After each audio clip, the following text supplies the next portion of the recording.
Kecil-kecil cabai rawit, sebutan dari Asus VivoBook S13.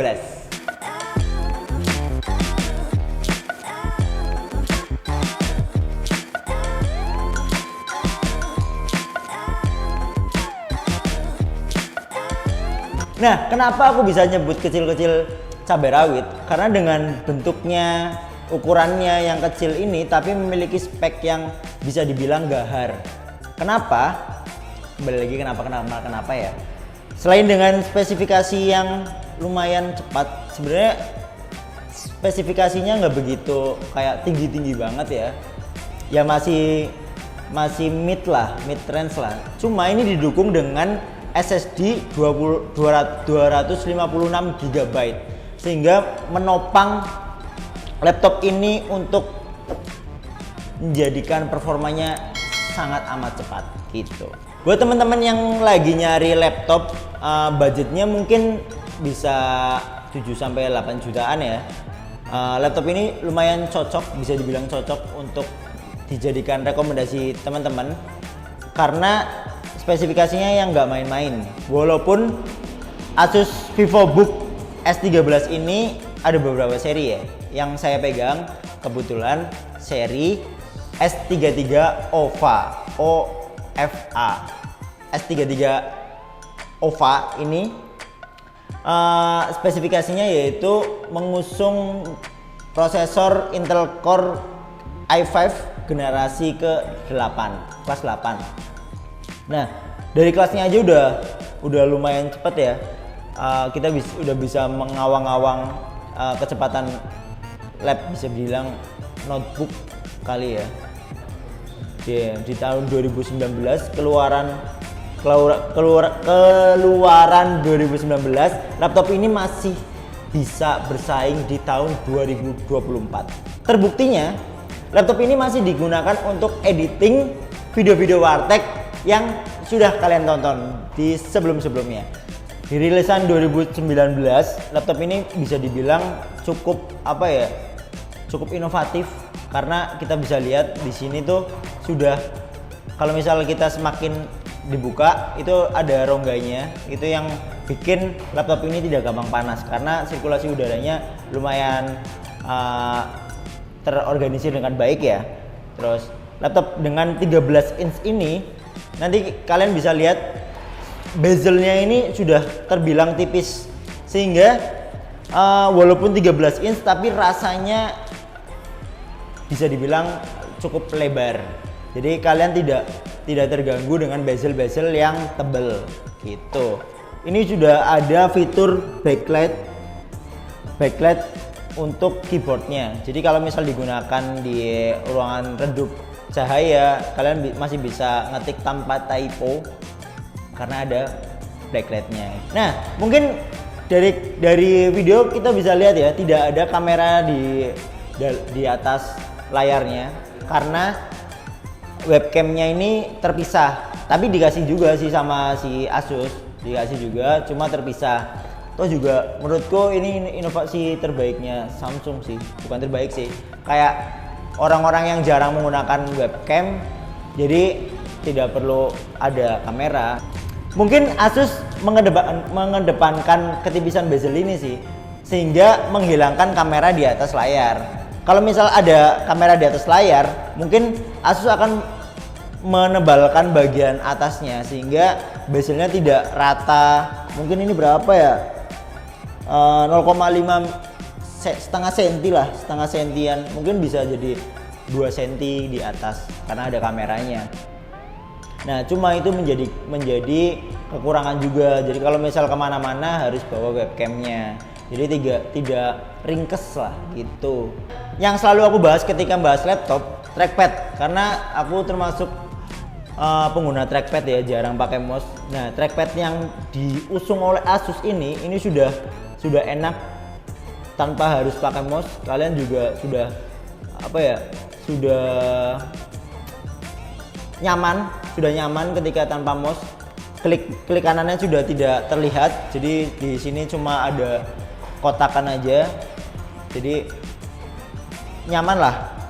Udah klik kanannya oke, klik kirinya juga sensitif, Ini menurutku Asus ini mengedepankan ringkes, simple, terus tipis, sehingga ada beberapa fitur yang dihilangkan oleh Asus. Kayak contoh di tahun 2019 mungkin kegunaan DVD masih masih bisa dibilang berguna ya, tapi Asus sudah menghilangkan DVD. Kayak seakan-akan tahu kedepannya DVD udah hilang. Nah, Asus tidak ada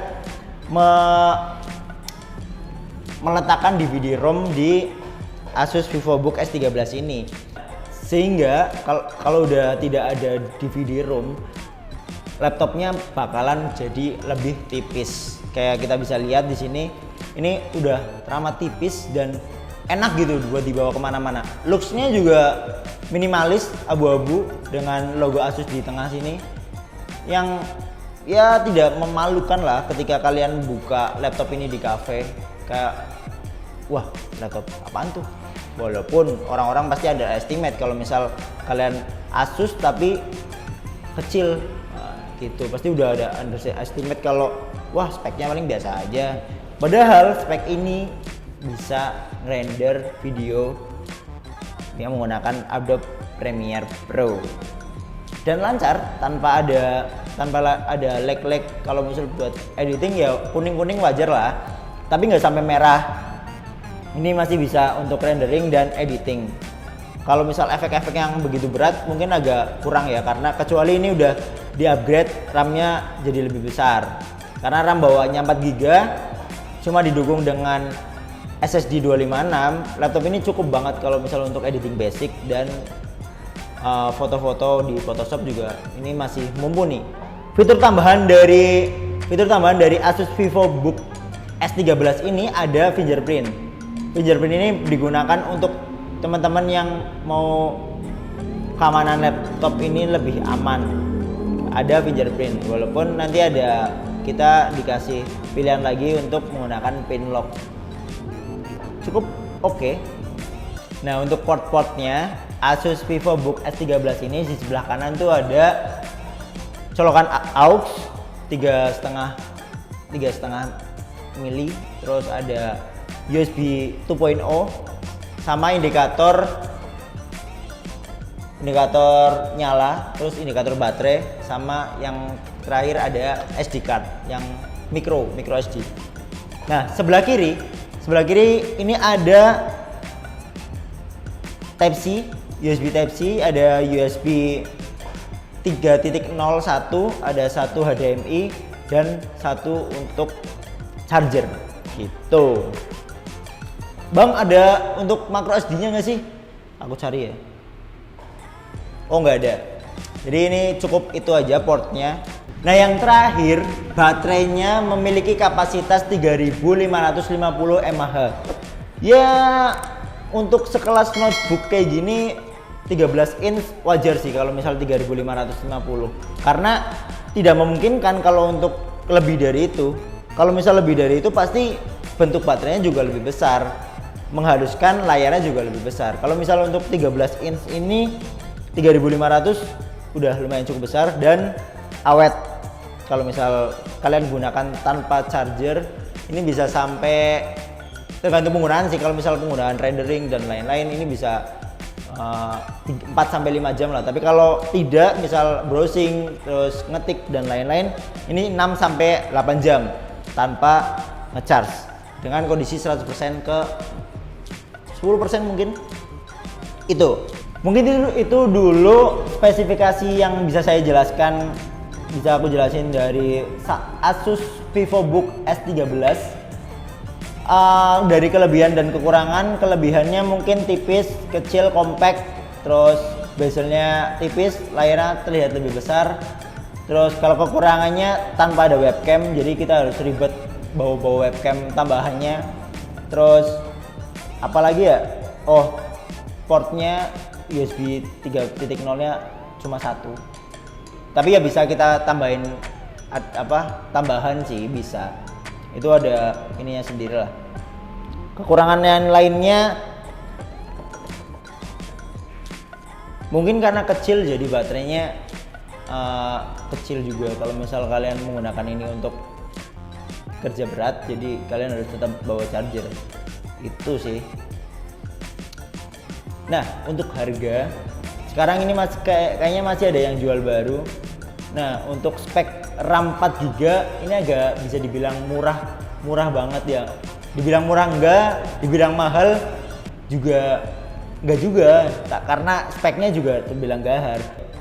Harganya sekitar 7 sampai 8 jutaan untuk yang 256 SSD. Nah, second-nya ya tergantung pasaran sih, bisa mungkin 6 juta mungkin ada ya. Nah, kalau untuk varian yang 512 GB itu sekitar 9 jutaan. Tapi kalau menurutku pilih mana dibanding Asus VivoBook S13 ini sama Lenovo ThinkPad, aku lebih prefer Lenovo ThinkPad sih karena secara spesifikasi. Tapi kalau misal secara durability yaitu Asus teruji lah, karena brandnya juga udah cukup besar. Kita bayar mahal itu untuk membeli brand tersebut, membeli apa ya, ketangguhan, terus keawetan dan lain-lain. Kayak kita sama aja beli iPhone lah, beli mahal-mahal sebenarnya speknya nggak jauh beda sama Android apa, tapi kan bisa tahan 10 tahun gitu. Mungkin Asus bisa dibilang seperti itu. Itu dulu dari aku. Misal ada koreksi bisa komen di bawah. Kalau misal punya referensi lebih bagus daripada ini, kalian juga bisa komen di bawah. Jangan lupa like, comment, subscribe, dan nyalakan notifikasinya untuk ketahui perkembangan teknologi di dunia ini.